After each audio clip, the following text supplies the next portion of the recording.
Seigneur, nous voulons te rendre gloire. Nous voulons te dire merci pour cette opportunité que tu nous donnes d'écouter ta parole. La Bible dit que ce livre de la loi ne s'éloigne point de ta bouche, médite-les jour et nuit. Nous voulons vraiment que toi tu puisses nous enseigner. Nous voulons que toi tu puisses nous instruire, que toi tu puisses nous conduire. Toute écriture est inspirée de Dieu, utile pour corriger, pour enseigner, pour instruire.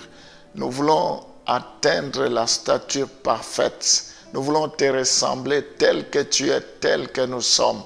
Je te bénis, je te loue, Seigneur. Je viens élever ton nom ce matin. Je viens élever ton nom à ce moment. Laisse que la gloire, l'honneur et la louange te reviennent. Je saisis cette opportunité pour te recommander tous ceux qui sont connectés, tous ceux qui me suivent, qui m'écoutent à ce moment, tous ceux qui sont fidèles à ce programme de prière et d'enseignement. Qu'ils soient bénis dans le nom de Jésus. Que cette parole puisse leur apporter la joie, la paix, le miracle qu'ils ont besoin dans leur vie. Au nom de Jésus, nous t'avons ainsi prié. Amen. Nous continuons à lire et parler de comment nous pouvons entendre la voix de Dieu. Nous continuons à parler de comment Dieu parle à l'homme. Nous venons de voir quand Dieu parle. Dieu parle quand nous écoutons sa parole, quand nous lisons, nous méditons sa parole. Ici, j'aimerais parler des types d'auditeurs. Donc, quand Dieu parle, quand nous écoutons la parole de Dieu, il y a plusieurs types d'auditeurs, plusieurs personnes qui écoutent et nous allons voir cela. Allons dans Matthieu chapitre 24, Matthieu chapitre 4 plutôt, le verset 24 et le verset 26. Matthieu chapitre 7, le verset 24 à 26. Et si quelqu'un sait pourquoi quiconque entend ces paroles que je dis et le met en pratique sera semblable à un homme prudent qui bâtit sa maison sur les rocs. La pluie est tombée, les torrents sont venus, le vent a soufflé et se sont jetés contre cette maison. Elle n'est point tombée parce qu'elle était fondée sur les rocs. On va d'abord laisser là. Donc, il y a deux types de personnes qui écoutent la parole. Il y a ce qu'on appelle les hommes sages, les hommes prudents, qui a bâti sa maison sur les rocs, qui est Jésus-Christ. La pluie est tombée, les torrents sont venus, le vent a soufflé et se sont jetés contre cette maison. Elle n'est point tombée parce qu'elle était fondée sur les rocs. Es-tu un homme sage, un homme prudent, ou es-tu un homme insensé, un homme qui n'est pas prudent?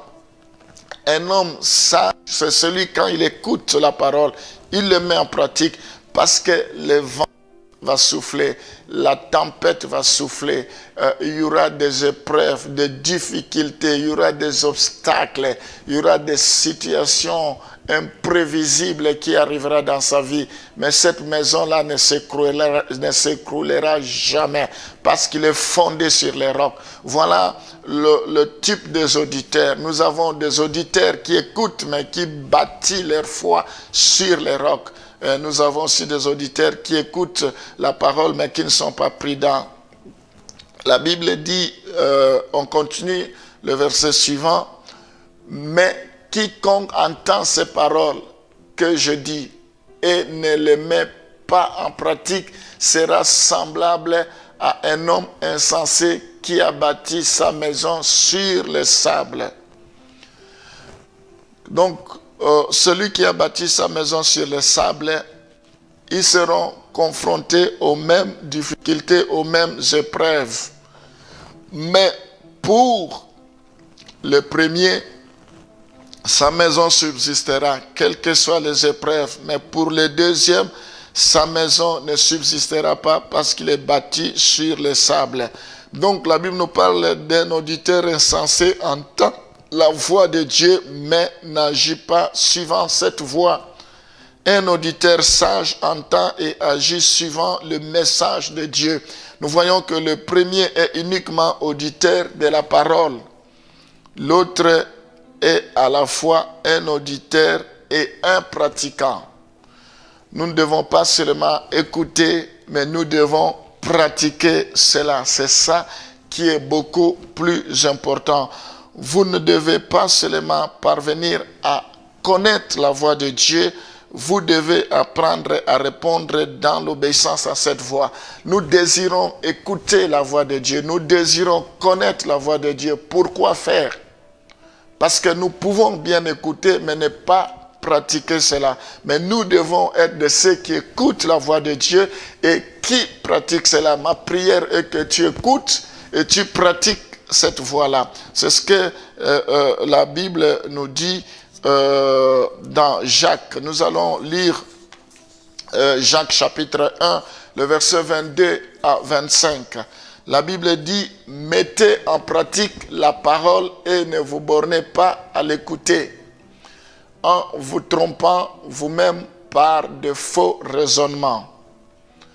Car si quelqu'un écoute la parole et ne la met pas en pratique, il est semblable à un homme qui regarde dans un miroir son visage naturel et qui, après s'être regardé, s'en va et oublie aussitôt quel il était. Mais celui qui aura plongé le regard dans la loi parfaite, la loi de la liberté, et qui aura persévéré, n'étant pas un auditeur oublié, mais se mettant à l'œuvre, celui-là sera heureux dans son activité. Alors, nous voyons ici que nous ne devons pas seulement écouter, mais nous devons mettre en pratique la parole de Dieu. Donc, il est important d'écouter la voix de Dieu, mais ce qui est beaucoup plus important, c'est de mettre cela en pratique, de mettre la parole de Dieu en pratique. Seigneur, nous voulons avoir l'attitude qu'avait ton serviteur David, l'homme selon ton cœur. Il dit, fais-nous voir ta bonté. Nous voulons que tu nous fasses grâce, que ta bonté nous soit accordée, Seigneur. Que tu nous accordes ton salut pour que nous puissions t'entendre. Seigneur, je prie pour que nous ne puissions pas passer à côté de l'essentiel. Que nous apprenions à t'entendre, que nous apprenions à t'écouter. Étends ta main et manifeste-toi dans toute ta puissance. Laisse que la gloire, l'honneur et la louange te reviennent. Sois béni à jamais. Au nom de Jésus, nous t'avons prié. Bénis chacun de tes enfants. Bénis la journée d'aujourd'hui. Au nom de Jésus. Amen.